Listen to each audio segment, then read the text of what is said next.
The bamboo answered first. In a hamlet outside Suwon, an old widow pinched out the lamp before she spoke the name. Cheonyeo Gwisin.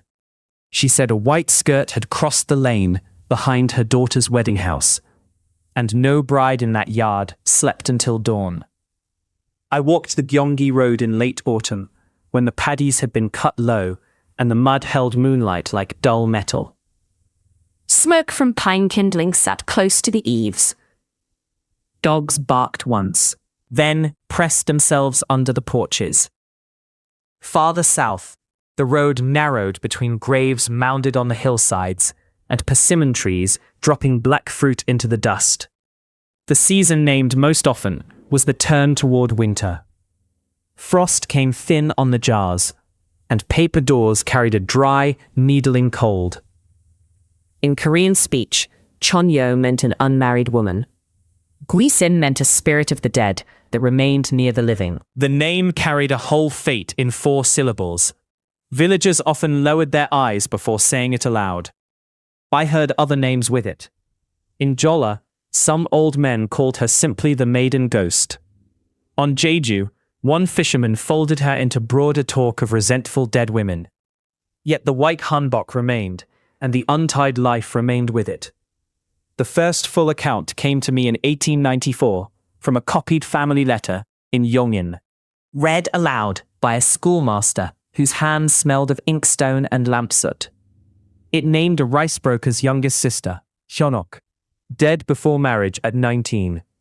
She had been laid out in white, as Joseon custom often dressed the dead, and her bridal goods had stayed packed in a paolonia chest. 3 nights after burial, her elder brother came home late from market and saw a woman standing by the jar terrace. He told the schoolmaster she had worn a clean white hanbok, with sleeves hanging stiff as wetted paper. Her hair covered most of her face. Only the chin showed, pale under the moon. Behind her, the soy jars gave off their sour, salt-dark smell. He called his sister's name once. The woman turned toward the paper door, though her feet never seemed to move. At dawn, he found the paolonia chest open, and the bridal comb set on top, warm to the touch. After that, he slept with a lamp for 7 years. I learned the pattern of her coming. She stood where a household changed state. Wedding rooms, gates, wells, jar terraces. A place where silk, food, and spoken vows should pass from one life into another. There she waited, without asking entry. The warnings were small at first. A comb left where no woman had sat. Damp footprints across an ondel floor on a dry night. The smell of face powder near a shuttered room. Bamboo tapping once against the wall, though the air outside hummed still. Old women in Cheongchong told me lamps were kept burning low for daughters during betrothal season, and white sewing cloth was never left unfolded after sunset. A maiden's ribbon, if dropped outdoors at dusk, was fetched before dark, or left untouched until morning.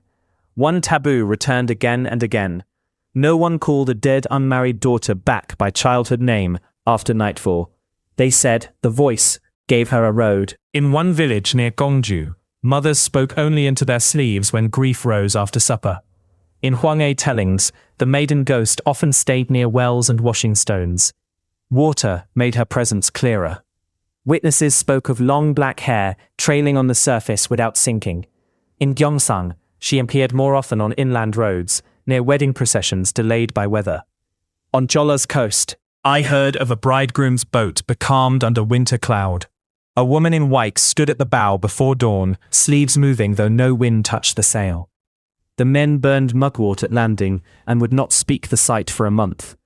Across the strait, old Japanese collections such as Ugetsu Monogatari held women dead before marriage who returned in white, beautiful and grave-sweet, yet the Korean tellings I carried were colder. In them, the family yard mattered more than seduction, and the bridal chest mattered most. The oldest Korean reference I could tie to this form lay only partly clear. A monk near Kaesong showed me a late copy of notes linked to local temple memory and stories beside Samguk Yisa. It mentioned an unmarried dead daughter whose spirit troubled the house until rites were amended. A Yangban descendant in Andong later unwrapped an ancestor letter from the 18th century. The brushwork had faded brown. It warned that a daughter dead before marriage must be mourned with particular care, lest sorrow linger at the gate, in white garments after burial.